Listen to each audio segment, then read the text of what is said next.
నమస్కారం ఘంటారావానికి స్వాగతం. ముందుగా ప్రధాన అంశాలు. కృష్ణా బోర్డు సమ్మతి ఉంటేనే డ్యాంలపైకి అధికారుల అనుమతి. జలశక్తి శాఖ నిర్వహించిన సమావేశం మినిట్స్ లో పేర్కొన్న కేంద్రం.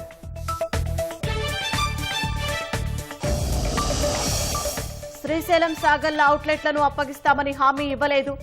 మినిట్స్ లో అంగీకరించినట్లు పేర్కొనడంపై ఉత్తమ్ అసహనం.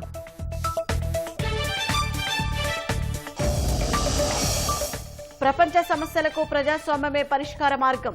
లండన్లో బ్రిటన్ ఎంపీలతో భేటీలో సీఎం రేవంత్ రెడ్డి వ్యాఖ్య.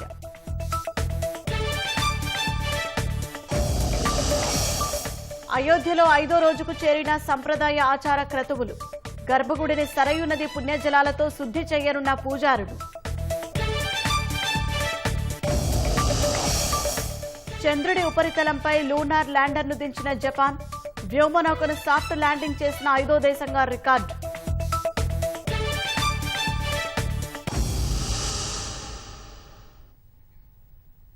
జోగులాంబ గద్వాల జిల్లాలో ఘోర రోడ్డు ప్రమాదం జరిగింది.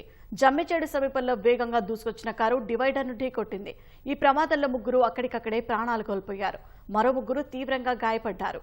నరేష్, పవన్ కుమార్, ఆంజనేయులతో పాటు గోవర్ధన్, నవీన్, మహబూబ్లు రాత్రి గద్వాలలో ఓ వైద్యుడి కుమార్తె పుట్టినరోజు వేడుకలకు వెళ్లారు. తిరిగి ఎర్రవల్లి పెబ్బేరుకు వెళ్తుండగా అర్ధరాత్రి ఈ ప్రమాదం జరిగింది. వేగంగా వచ్చి డివైడర్కు ఢీకొనడంతో అదుపు తప్పిన కారు పల్టీలు కొట్టింది. పెద్దగా శబ్దం రావడంతో సమీపంలో ఉన్నవారు హుటాహుటిన ఘటనాస్థలికి చేరుకుని అంబులెన్స్ కు సమాచారం అందించారు. ఈ ప్రమాదంలో నరేష్, పవన్ కుమార్, ఆంజనేయులు అనే 3 అక్కడికక్కడే మృతి చెందగా మరో 3కి తీవ్ర గాయాలయ్యాయి. క్షతగాత్రులను జిల్లా కేంద్రంలోని ప్రైవేట్ ఆసుపత్రికి తరలించి చికిత్స అందిస్తున్నారు. ఆల్రెడీ 11:30 ఆ టైంలో హాస్పిటల్ నుంచి బయటికి లంచ్ చేయడానికి బయలుదేరినారంట. డ్రైవరు తీసుకెళ్ళినాడు అని మాకు తెలిసింది. అంతే, మిగతా ఇన్ఫర్మేషన్ అంటే ఏం తెలియదు. నెక్స్ట్ వచ్చినాము, అంతవరకు కనుక మాకు ఇన్ఫర్మేషన్ వచ్చింది. కార్లో 6 మంది పోతున్నారు సార్. 6 మంది పోతుంటే 3 స్పాట్ అవుట్ అయినారని తెలిసింది మాకు ఫోన్ వచ్చింది సార్. ఫోన్ వస్తే వెంటనే వచ్చేసినాము. వచ్చి చూస్తే అప్పటికే ఆల్రెడీ మర్చుల్లో పెట్టేసినాము. కృష్ణా బోర్డు అనుమతి ఉంటేనే శ్రీశైలం, నాగార్జున సాగర్ డ్యాంలపైకి తెలంగాణ, ఏపీ రాష్ట్రాల ఇంజనీర్లను, అధికారులను అనుమతించాలని కేంద్ర ప్రభుత్వం ఆదేశించింది. 2 ప్రాజెక్టులకు చెందిన ప్రాధాన్యంగా గుర్తించిన 15 కాంపోనెంట్లు, అవుట్లెట్లను నెల రోజుల్లోగా బోర్డుకు అప్పగించాలని ఆదేశించింది. ఈ మేరకు సాగర్ వివాదంపై ఇటీవల 2 రాష్ట్రాలతో జరిగిన సమావేశం మినిట్స్ ను జలశక్తి శాఖ రాష్ట్రాలకు పంపింది.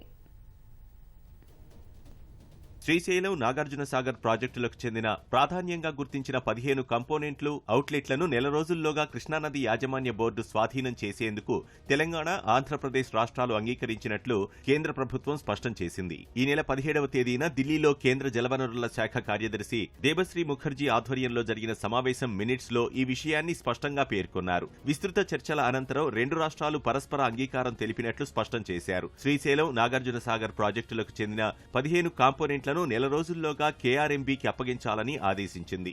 ఇందుకు అనుసరించాల్సిన ప్రోటోకాల్స్ ఖరారుకు 2 రాష్ట్రాల ఈఎన్సీల స్థాయిలో బోర్డు మధ్య కసరత్తు చేసి వారం రోజుల్లోగా సమగ్ర ప్రణాళికతో రావాలని తెలిపారు.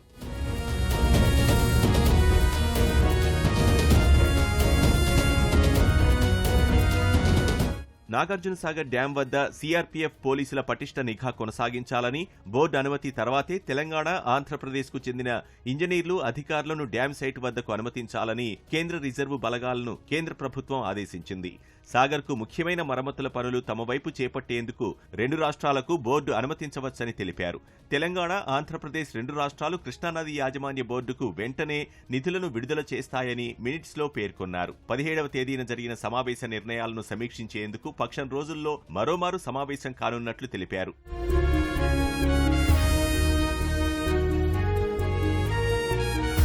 కేంద్రం జారీ చేసిన మినిట్స్ పై రాష్ట్ర నీటిపారుదల శాఖ మంత్రి ఉత్తమ్ కుమార్ రెడ్డి స్పందించారు. ఢిల్లీలో కేంద్ర జలశక్తి శాఖతో జరిగిన సమావేశంలో శ్రీశైలం, సాగర్ల కింద 15 అవుట్లెట్లను అప్పగిస్తామని కేంద్ర ప్రభుత్వానికి తెలంగాణ ప్రతినిధులు ఎటువంటి హామీ ఇవ్వలేదని తెలిపారు. కేంద్ర ప్రభుత్వ ప్రతిపాదనలను రాష్ట్ర ప్రభుత్వానికి నివేదిస్తామని, ప్రభుత్వ ఆదేశాల మేరకే నిర్ణయం తెలియజేస్తామని మాత్రమే వెల్లడించారు. కేంద్రం జారీ చేసిన మినిట్స్ లో నెల రోజుల్లోనే అప్పగించడానికి అంగీకరించినట్లు పేర్కొనడం శోచనీయమన్నారు. సమావేశంలో శ్రీశైలం సాగర్ ఆపరేషనల్ ప్రోటోకాల్ అంశంపై చర్చకు అనుమతించలేదన్న ఉత్తమ్ అయినప్పటికీ తెలంగాణ ఈ అంశాన్ని ప్రస్తావించినట్లు చెప్పారు. రెండు రాష్ట్రాల మధ్య నీటి పంపిణీ ఇప్పటికీ జరగలేదని, ట్రైబ్యునల్ తీర్పు వచ్చే వరకు తాత్కాలికంగా 50% నిష్పత్తిలో రెండు రాష్ట్రాలకు పంచాలన్నారు.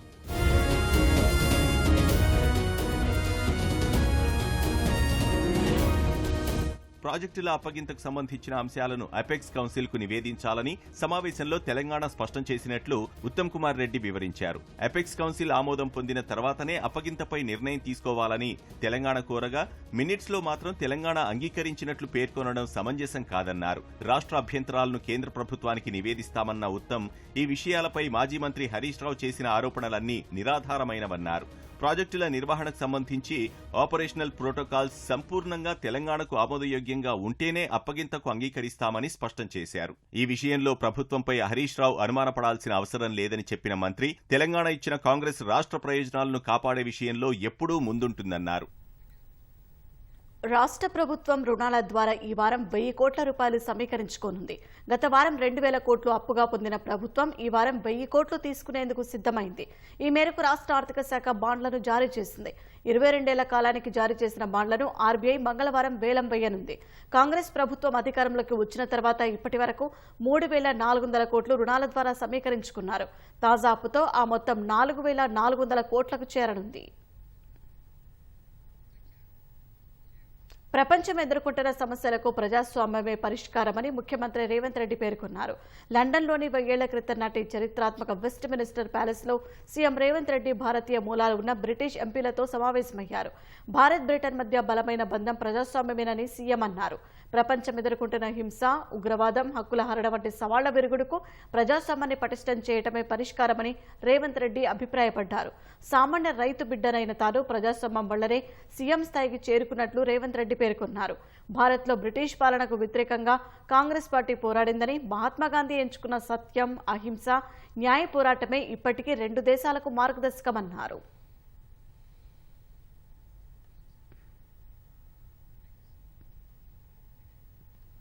తెలంగాణ ప్రగతిశీల వ్యవసాయానికి మద్దతు ఇవ్వాలని జర్మనీ కాన్సులేట్ జనరల్స్ ను మంత్రి తుమ్మల నాగేశ్వరరావు కోరారు. హైదరాబాద్, చెన్నైలోని German consulate generals Amit Desai, Michaela వ్యవసాయ శాఖ మంత్రి తుమ్మల నాగేశ్వరరావును మర్యాదపూర్వకంగా కలిశారు. హైదరాబాద్ లో అమలవుతున్న ఇండో జర్మనీ విత్తన రంగ ప్రాజెక్టుపై చర్చించారు. రాష్ట్రంలో వ్యవసాయ యాంత్రీకరణ, ఫుడ్ ప్రాసెసింగ్ పరిశ్రమ, వ్యవసాయ మార్కెటింగ్ వ్యవస్థ ఆధునికీకరణకు జర్మనీ మద్దతు ఇవ్వాలని తుమ్మల నాగేశ్వరరావు కోరారు. వ్యవసాయ మార్కెటింగ్ పై రాజస్థాన్, పంజాబ్లో ఉన్న ఇండో జర్మన్ ప్రాజెక్టును తెలంగాణకు విస్తరించాలని, గ్లోబల్ సీడ్ నాలెడ్జ్ సెంటర్ను ఏర్పాటు చేయాలని కోరారు. అయోధ్యలో శ్రీరామ మందిరం ప్రాణప్రతిష్ఠ సందర్భంగా ఈ నెల 22న రాష్ట్రంలో సెలవు ప్రకటించాలని భాజపా ఎంపీ బండి సంజయ్ ప్రభుత్వాన్ని కోరారు. కరీంనగర్ జిల్లా ఇళ్లందకుంట సీతారామచంద్ర స్వామిని దర్శించుకున్న ఆయన ఆలయంలో ప్రత్యేక పూజలు నిర్వహించారు. ఈ సందర్భంగా ఆలయ ఆవరణను శుద్ధి చేసిన బండి సంజయ్ పిచ్చి మొక్కలు తొలగించారు. శ్రీరాముడు అందరివాడన ఆయన భాజపాకు ఆపాదించి వివాదాస్పదం చేయటం సరికాదన్నారు. సెలవు దిన 22వ తారీఖు మాత్రం దయచేసి సెలవు దినంగా ప్రకటించాలని చెప్పి రాష్ట్ర ప్రభుత్వానికి విజ్ఞప్తి చేస్తుంది. ఇది ప్రజలందరూ కోరుకుంటున్నారు, ప్రజలందరూ ఆశిస్తున్నారు. మాకు కూడా నమ్మకం ఉంది ఈ రాష్ట్ర ప్రభుత్వం స్పందిస్తుందని చెప్పి. మరి సహకరించాల్సిందిగా కోరుతాను. కావాలనే కొంతమంది అధికారులు, స్థానిక కొంతమంది నాయకుల ఒత్తిడికి తలొగ్గి 22వ తారీఖు నాడే ప్రత్యేకంగా కార్యక్రమాలు పెట్టే ప్రయత్నం చేస్తారు. ప్రభుత్వ అధికారికంగా కార్యక్రమాలు చేపట్టే ప్రయత్నం చేయడం కానీ ఇది మంచి పద్ధతి కాదు. ఇది రాముల వారి కార్యక్రమం, ఒక ధార్మిక కార్యక్రమం, పవిత్రమైన కార్యక్రమం, శక్తివంతమైన కార్యక్రమం. దాన్ని గుర్తుంచుకోవాల్సిందిగా కోరుతాం. రాముడి ఫోటోతో భాజపా నాయకులు రాజకీయం చేయడం సరికాదని రవాణా శాఖ మంత్రి పొన్నం ప్రభాకర్ పేర్కొన్నారు. మహబూబ్ నగర్ జిల్లా నవాబుపేట మండలం కొల్లూరులో చింతలపూరి చిన్మయ స్వామి మఠం ఆలయ ముఖద్వార ప్రారంభోత్సవానికి మంత్రి హాజరయ్యారు. బియ్యం సంచులు తెచ్చి రాములవారి అక్షితల పేరుతో భాజపా నేతలు తప్పుడు ప్రచారం చేస్తున్నారని పొన్నం ఆరోపించారు. మహాలక్ష్మి పథకంతో ఆర్టీసీ పరిస్థితి మెరుగైందన్న మంత్రి ఉచిత ప్రయాణం వద్దనుకుంటే టికెట్ తీసుకోవచ్చన్నారు. బస్సులకు సంబంధించి మహిళలకు ఫ్రీ బస్ ఇచ్చిన తర్వాత ప్రజల యొక్క ఆకాంక్షలు పెరిగినాయి. నిర్వీర్యమైనటువంటి ఆర్టీసీ సంస్థ బలోపేతమైతా ఉంది. కొత్త నియామకం చేపట్టబోతా ఉన్నాం. ఇప్పటికే 1000 బస్సులు మేలోగా వస్తాయి. ఎవరైనా మాకు ఉచిత బస్సు వద్దు, మేము టికెట్ కొంటాం అనేటువంటి వాళ్ళకు మా ఆర్టీసీ కండక్టర్లు మిగతా సిబ్బంది టికెట్లు ఇవ్వమని చెప్పి కోరుతాం. పొద్దుగా లేచి రాముని ఫోటోలు పెట్టుకొని ప్రచారం చేసుకునే భారతీయ జనతా పార్టీ ఎజెండాను ఆపండి. మన దగ్గర 12 లింగాలు జ్యోతిర్లింగాలు ఉన్నాయి, 18 అష్టాదశి పీఠాలు ఉన్నాయి, 6 పురాలు, 18 శాస్త్రాలతోటి దేశం ఇంత పెద్ద హిందుత్వంలో ఉన్నటువంటి ప్రాంతం లోపల రాజకీయ నాయకునికి గుళ్ళో పోయి ప్రాణ ప్రతిష్ఠ చేసేటువంటి హక్కు ఉండదు. శాస్త్రయుక్తంగా జరుగుతుంది. దాన్ని కూడా రాజకీయం చేసేటువంటి ఈ దౌర్భాగ్య పరిస్థితుల్లో ఆ హిందువులకు సంబంధించినటువంటి పీఠాధిపతులు విమర్శిస్తున్నాం. మేము ఎంత రాముడు అంటే ఎవరు అందరు కానీ దాన్ని రాజకీయంగా వాడుకొని ఫోటోలు పెట్టుకొని మీరేం చేసినా చెప్పకుండా మా ప్రభుత్వాన్ని కూలగొడతామని టీఆర్ఎస్ ప్రయత్నం చేస్తున్నారని బండి సంజయ్ గారు చెప్తున్నారు. బాబు నీకు ఎట్లా సమాచారం ఉందో చెప్పు. అసలు ముట్టే ధైర్యం ఉందా, ఎవరికైనా దమ్ముందా? ప్రజాస్వామ్యంగా ఎన్నికైన ప్రభుత్వాన్ని ముడితే జాగ్రత్త అని హెచ్చరిక. రాష్ట్రంలో కాంగ్రెస్ ప్రభుత్వం క్రీడలకు ప్రాధాన్యం ఇవ్వాలని ఆ పార్టీ సీనియర్ నేత వి హనుమంతరావు కోరారు. ఏటా విహెచ్ ఆధ్వర్యంలో నిర్వహించే 43వ Rajiv Gandhi all India 19 T20 day and night cricket championships పోటీలు ఎల్బీ స్టేడియంలో జరుగుతున్నాయి. టాలెంట్ ఎవరి సొత్తు కాదన్న ఆయన ఇదే మ్యాచ్లో ఆడిన ఓ ఆటో రిక్షా డ్రైవర్ కుమారుడు మొహమ్మద్ సిరాజ్ ఇప్పుడు ఇండియాకు ప్రాతినిధ్యం వహిస్తున్నారని గుర్తు చేశారు. ఈ నెల 21న ఎల్బీ స్టేడియంలో జరిగే ఫైనల్ మ్యాచ్కు ముఖ్యమంత్రి రేవంత్ రెడ్డి హాజరవుతారని విహెచ్ తెలిపారు. టాలెంట్ అనేది ఎవరి సొత్తు కాదు, పేదవాడు కూడా ఆడగలుగుతాడు అనేది నా ఆలోచన. కనుక ఇవాళ కొత్త ప్రభుత్వం వచ్చింది. ఇదే మ్యాచ్ కు లాస్ట్ ఇయర్ ఇనాగ్రేషన్ కు వచ్చాడు ఎవరు, ఇప్పుడు ఉన్నటువంటి ముఖ్యమంత్రి రేవంత్ రెడ్డి గారు. ఈ సంవత్సరం వచ్చే లోపల ఆయన ముఖ్యమంత్రి అయింది కాబట్టి ఈ రాజీవ్ గాంధీ గారి ఆలోచన స్పోర్ట్స్ ను ఎంకరేజ్ చేయాలనే ఆలోచనతో మొదలుపెట్టిన ఈ కార్యక్రమాన్ని రేవంత్ రెడ్డి గారు తప్పనిసరిగా ప్రతి జిల్లాలలో 10 నుంచి 12 ఎకరాల భూమిని కేటాయిస్తే అందులో ఫుట్బాల్ ఆడతారు, క్రికెట్ ఆడతారు, వాలీబాల్ ఆడతారు, కబడ్డీ ఆడతారు, అందరికీ కూడా అవకాశాలు వస్తాయనేది నా ఉద్దేశం. ఫైనల్స్ కు తప్పనిసరిగా ముఖ్యమంత్రి గారు ఏదో ముఖ్య అతిథిగా వచ్చి ప్రైజ్ డిస్ట్రిబ్యూషన్ చేస్తారు. కొత్తగా వచ్చిన ప్రభుత్వానికి కోరేది ఏంటంటే స్పోర్ట్స్ ను కూడా ఎక్కువ ఎంకరేజ్ చేయాలి. చదువుతో పాటు స్పోర్ట్స్ ఉంటే వాళ్ళ భవిష్యత్తు బాగుంటుంది. స్పోర్ట్స్ ను ఎంకరేజ్ చేస్తే తెలంగాణ కూడా జాతీయ క్రీడలో తెలంగాణ పేరు రావాలనేది నా ముఖ్య ఉద్దేశం.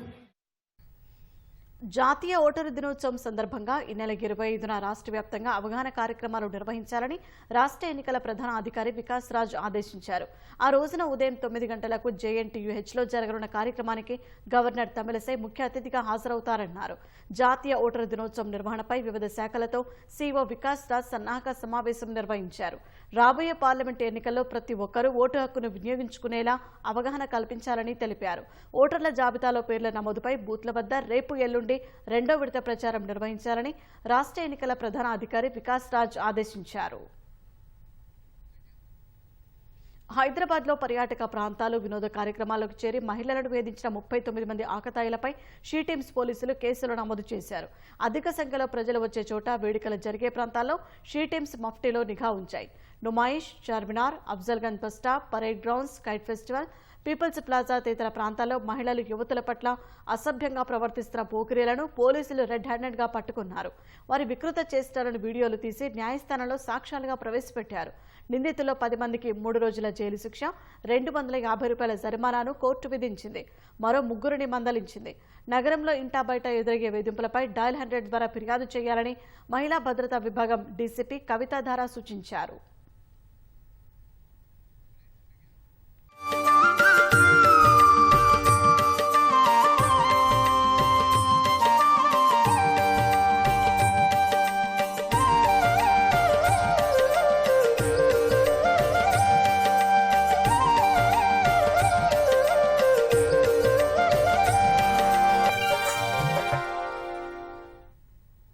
అయోధ్యలో ప్రాణప్రతిష్ఠ కోసం నిర్వహిస్తున్న సంప్రదాయ ఆచార క్రతువులు 5వ రోజుకు చేరాయి. ఇవాళ రామమందిర గర్భగుడిని సరయూ నది పుణ్యజలాలతో వేద మంత్రోచ్చరణల మధ్య ఆచార్యులు శుద్ధి చేయనున్నారు. అనంతరం వాస్తుశాంతి, అన్నదివాస కార్యక్రమాలను నిర్వహిస్తారు. నిన్న సాయంత్రం ప్రపంచంలోనే అతిపెద్ద మట్టి దీపాన్ని మందిర ప్రాంగణంలో వెలిగించారు. 1.25 క్వింటాల దూది, 21,000 లీటర్ల నూనె ఇందుకు ఉపయోగించారు. దేశంలోని పవిత్ర స్థలాల్లోని మట్టి, నదీ జలాలు, ఆవు పేడతో ఈ ప్రమిదను తయారు చేశారు. తర్వాత సరయూ నది ఘాట్పై హారతి కార్యక్రమం వైభవంగా జరిగింది. అయోధ్యకు వెళ్లిన యూపీ సీఎం యోగి ఆదిత్యనాథ్ ప్రాణప్రతిష్ఠ ఏర్పాట్లపై సమీక్షించారు. హనుమాన్ గరి ఆలయాన్ని దర్శించుకుని ప్రత్యేక పూజలు నిర్వహించారు. అయోధ్యలో ప్రస్తుతం పండుగ వాతావరణం నెలకొంది. రంగవల్లులు, పూలతో అలంకరించిన వాకిళ్లు దర్శనమిస్తున్నాయి. హనుమంతుడి జన్మస్థలిగా భావిస్తున్న కిష్కింధ నుంచి ప్రత్యేక రథం అయోధ్యకు చేరుకుంది. కర్ణాటకలోని హంపి సమీపంలో ఉన్న కిష్కింధ నుంచి బయలుదేరిన ఈ రథం మార్గ మధ్యలో దేశవ్యాప్తంగా ఉన్న ఆలయాలను సందర్శించుకుంటూ అయోధ్యకు చేరింది. సీతమ్మ జన్మస్థలిగా చెబుతున్న నేపాల్లోని జనక్పురికి కూడా ఈ రథం వెళ్లి దర్శించుకుంది. దాదాపు 100 మంది భక్తుల బృందం రాముడి చిత్రాలు ఉన్న కాషాయ జెండాలు ప్రదర్శిస్తూ జై శ్రీరామని నినదిస్తూ ఈ రథం వెంట పయనించారు. 3 ఏళ్ల క్రితం చేపట్టిన ఈ యాత్రను రామయ్య ప్రాణప్రతిష్ఠ నాటికి అయోధ్య చేరేలా ప్రణాళిక రచించామని శ్రీ హనుమాన్ జన్మభూమి తీర్థక్షేత్ర ట్రస్ట్ ప్రతినిధి అభిషేక్ కృష్ణశాస్త్రి తెలిపారు.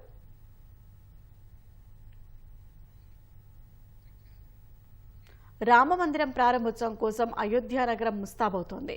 వాల్మీకి రామాయణంలో వర్ణించినట్లే అయోధ్య నగరం రూపుదిద్దుకుంటోంది. విగ్రహ ప్రాణ ప్రతిష్ఠ అనంతరం నిత్యం భక్తుల తాకిడి ఉండే అవకాశం ఉండటంతో నగరాన్ని ఆ దిశగా యూపీ సర్కారు సిద్ధం చేస్తోంది. మరోవైపు మందిరం నిర్మాణ విశేషాలను రామ్ జన్మభూమి తీర్థక్షేత్ర ట్రస్ట్ మీడియాతో పంచుకుంది.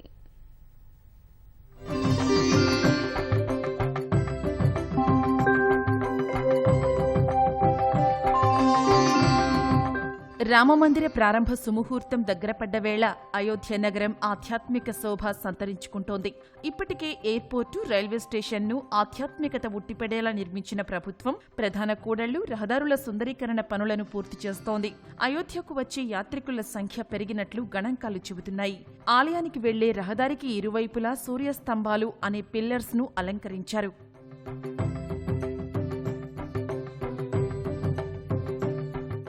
అభివృద్ధి పనుల వల్ల 5 కిలోమీటర్లు విస్తీర్ణంతో ఉండే నగరం ప్రస్తుతం 20 కిలోమీటర్ల విస్తీర్ణానికి చేరినట్లు తెలిసింది.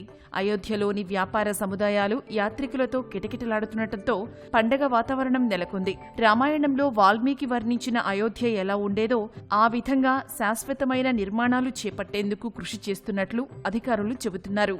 ఉద్యానవనాలు, రోడ్లు, లైటింగ్, ఫిక్చరింగ్, ముఖ భాగాలు, భవనాల రూపకల్పన వంటివన్నీ రామాయణం ఆధారంగా చేపట్టినట్లు వివరించారు.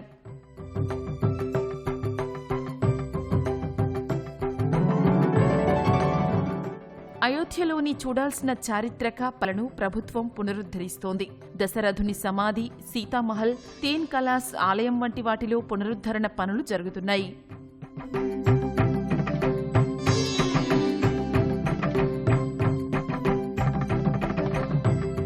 అయోధ్యకు రద్దీ పెరిగే అవకాశం ఉండటంతో ముందు జాగ్రత్త చర్యగా ప్రభుత్వం స్వచ్ఛతా చర్యలు చేపట్టింది. కాలుష్యం లేని విద్యుత్ వాహనాల సంఖ్యను పెంచుతోంది. తొలి విడతలో భాగంగా 12 వాహనాలను ప్రవేశపెట్టిన ప్రభుత్వం వాటిని 500కు విస్తరిస్తామని తెలిపింది.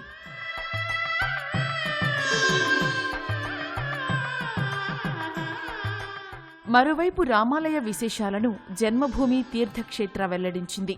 ఆలయంలో 3 అంతస్తులు ఉన్నాయని, ఒక్కో అంతస్తు ఎత్తు 20 అడుగుల ఎత్తులో ఉంటుందని వివరించింది. 392 స్తంభాలు, 44 గేట్లు ఉంటాయి. తొలి అంతస్తులో శ్రీరామ దర్బార్, ప్రధాన ఆలయం గర్భగుడిలో బాలరాముడి విగ్రహం ఉంటుంది. నృత్యం, రంగమండపం, సభామండపం, ప్రార్థన, కీర్తన అనే 5 మండపాలుంటాయి. తూర్పున సింహద్వారం నుంచి ఆలయం లోపలికి వెళ్లాలి. ఇక్కడ 32 మెట్లు ఉంటాయి. వృద్ధులు, దివ్యాంగుల కోసం లిఫ్టులు, ర్యాంపులు ఉండనున్నాయి.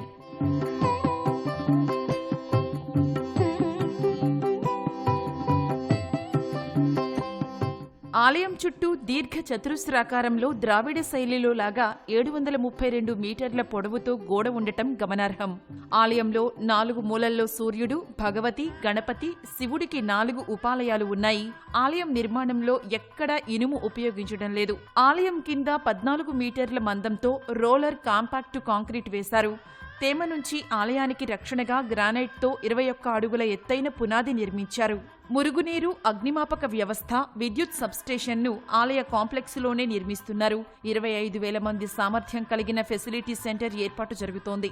ఆలయంలో మొత్తం 70 ఎకరాల విస్తీర్ణంలో 70% ఎప్పటికీ పచ్చగానే కనిపించే విధంగా చూస్తున్నారు.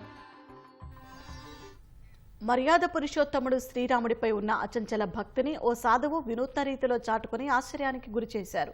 మధ్యప్రదేశ్లోని దామోహకు చెందిన శీర్భద్రి అనే సాధువు రాముడి చిత్రాన్ని ఉంచిన ట్రక్కును తన జుట్టుతో లాగుతూ 566 కిలోమీటర్ల దూర ప్రయాణాన్ని ప్రారంభించారు. దామోహ్ నుంచి అయోధ్య వరకు ఈ ప్రయాణం సాగుతోందని భద్ర చెప్పారు. జనవరి 11న ఈ క్లిష్ట ప్రయాణం ప్రారంభించిన ఆయన రోజుకు 50 కిలోమీటర్ల చొప్పున జుట్టుతో రథాన్ని లాగుతున్నారు. ప్రస్తుతం ఆయన ఉత్తరప్రదేశ్లోని రాయబరేలీకి చేరుకున్నారు. అయోధ్య రామాలయ నిర్మాణం పూర్తయితే రామయ్య రథాన్ని లాగుతూ కాలినడకన మందిరానికి వస్తానని 1992లో ప్రతిజ్ఞ చేశారని భద్ర చెప్పారు. ఒకే దేశం ఒకే ఎన్నిక ఆలోచనను కాంగ్రెస్ తీవ్రంగా వ్యతిరేకించింది. రాజ్యాంగ మౌలిక స్వరూపానికి సమాఖ్యవాదానికి ఇది విరుద్ధమని విమర్శించింది. జమిలీ ఎన్నికల అధ్యయనానికి కేంద్రం ఏర్పాటు చేసిన రామ్నాథ్ కోవింద్ కమిటీకి లేఖ రాసిన కాంగ్రెస్ చీఫ్ మల్లికార్జున ఖర్గే దేశంలో బలమైన ప్రజాస్వామ్యాన్ని కొనసాగించాలంటే జమిలీ ఎన్నికల ఆలోచన విరమించుకోవాలన్నారు. రాజ్యాంగాన్ని ప్రజాస్వామ్యాన్ని దెబ్బతీయడానికి మాజీ రాష్ట్రపతి హోదాను కేంద్రం దుర్వినియోగం చేసేందుకు అనుమతించవద్దని కోవింద్ను ఖర్గే అభ్యర్థించారు. జమిలీ ఎన్నికలు నిర్వహించాలని కేంద్రం ఇప్పటికే ఒక నిర్ణయం తీసుకుందని, అధ్యయనం, సంప్రదింపుల ప్రక్రియల వంటివి కంటితుడుపు చర్యలేనని ఆరోపించారు. కమిటీ కూర్పులో విపక్షాలకు ప్రాతినిధ్యం కల్పించలేదని గుర్తు చేశారు. జమిలీ ఎన్నికల కోసం కొన్ని రాష్ట్రాల అసెంబ్లీలను మధ్యలో రద్దు చేయాల్సి ఉంటుందని, అది ఓటర్లను వంచడమే అవుతుందన్నారు. కేంద్రం చెబుతున్నట్లుగా ఎన్నికల వ్యయం పెద్ద ఎక్కువేమీ కాదని, ప్రజాస్వామ్య పరిరక్షణకు అస్వల్ప మొత్తాన్ని భరించేందుకు ప్రజలు సిద్ధమేనని ఖర్గే తెలిపారు. బిల్కిస్ బానో కేసులో లొంగిపోయేందుకు మరింత సమయం కావాలంటూ దోషులు దాఖలు చేసిన పిటిషన్ను సుప్రీంకోర్టు కొట్టేసింది. ఆదివారం కల్లా లొంగిపోవాలని స్పష్టం చేసింది. 2002 అల్లర్లలో బిల్కిస్ బానోపై అత్యాచారానికి పాల్పడి ఆమె కుటుంబ సభ్యులు 7గురిని హత్య చేసిన 11 మంది దోషులకు గుజరాత్ ప్రభుత్వం శిక్ష తగ్గించి విడుదల చేయడాన్ని ఇటీవలే సుప్రీంకోర్టు కొట్టివేసింది. 2 వారాల్లో దోషులంతా లొంగిపోవాలని ఆదేశించింది. సుప్రీంకోర్టు నిర్దేశించిన గడువు సమీపిస్తున్న వేళ కొందరు దోషులు లొంగిపోయేందుకు ఇచ్చిన గడువు పొడిగించాలని పిటిషన్ వేశారు. ఈ పిటిషన్పై వాదనలు విన్న justice BV Nagarathna, justice Sanjay Karol ధర్మాసనం లొంగిపోయేందుకు దోషులు చెబుతున్న కారణాలు సహేతుకంగా లేవని స్పష్టం చేసింది. ఈ మేరకు పిటిషన్ను కొట్టేస్తున్నట్టు తెలిపింది. 11 మంది నిందితులు ఆదివారం కల్లా లొంగిపోవాల్సిందేనని స్పష్టం చేసింది. చంద్రయాన్ 3 ల్యాండర్లో ఉన్న లేజర్ రెట్రో రిఫ్లెక్టర్ అర్రే ఎల్ఆర్ఈ అనే పరికరం జాంబిలి దక్షిణ ధ్రువం వద్ద లొకేషన్ మార్కర్గా పనిచేయడం ప్రారంభించినట్లు ఇస్రో వెల్లడించింది. గత ఏడాది డిసెంబర్ 12న ఎల్ఆర్ఈ పంపిన సంకేతాలను ఉపయోగించుకుని అమెరికా అంతరిక్ష సంస్థ నాసాకు చెందిన లూనార్ రికగ్నైసెన్స్ ఆర్బిటర్ లేజర్ పరిధిని కొలిచిందని ఇస్రో పేర్కొంది. జాంబిలిపై రాత్రి వేళ దీన్ని గమనించినట్లు ఇస్రో తెలిపింది. చంద్రయాన్ 3 ప్రయోగంలో భాగంగా నాసాకు చెందిన ఎల్ఆర్ఈను విక్రమ్ ల్యాండర్లో అమర్చి ఇస్రో నింగిలోకి పంపింది. ఇందులో 8 కోణాల క్యూబ్ రెట్రో రిఫ్లెక్టర్లు ఉన్నాయి. జాబిలి ఉపరితలంపై దశాబ్దాల పాటు మనుగడ సాగించేలా దీన్ని తయారు చేశారు. నాసా ఎల్ఆర్ఏ దీర్ఘకాలిక జియోడెటిక్ స్టేషన్గా చంద్ర ఉపరితలంపై లొకేషన్ మార్కర్గా కొనసాగుతుందని, తద్వారా ప్రస్తుత భవిష్యత్తు జాబిలి మిషన్లకు ఇది ప్రయోజనం చేకూరుస్తుందని ఇస్రో తెలిపింది. చంద్రయాన్ 3 మిషన్లో భాగంగా విక్రమ్ ల్యాండర్ గత ఏడాది ఆగస్టు 23వ తేదీన జాబిలి దక్షిణ ధ్రువం వద్ద అడుగుపెట్టింది. తద్వారా చంద్రునిపై సాఫ్ట్ ల్యాండింగ్ చేసిన 4వ దేశంగా భారత్ చరిత్ర సృష్టించింది. జపాన్ అంతరిక్ష పరిశోధన సంస్థ జాక్సా దిగ్విజయంగా లూనార్ ల్యాండర్ను చంద్రుడి ఉపరితలంపై దించింది. జాబిలిపై వ్యోమనౌకను సాఫ్ట్ ల్యాండింగ్ చేసిన 5వ దేశంగా జపాన్ నిలిచింది. అమెరికా, రష్యా, చైనా, భారత్ మాత్రమే చందమామపై ల్యాండర్లను దించగా ఇప్పుడు జపాన్ ఆ సరసన చేరింది.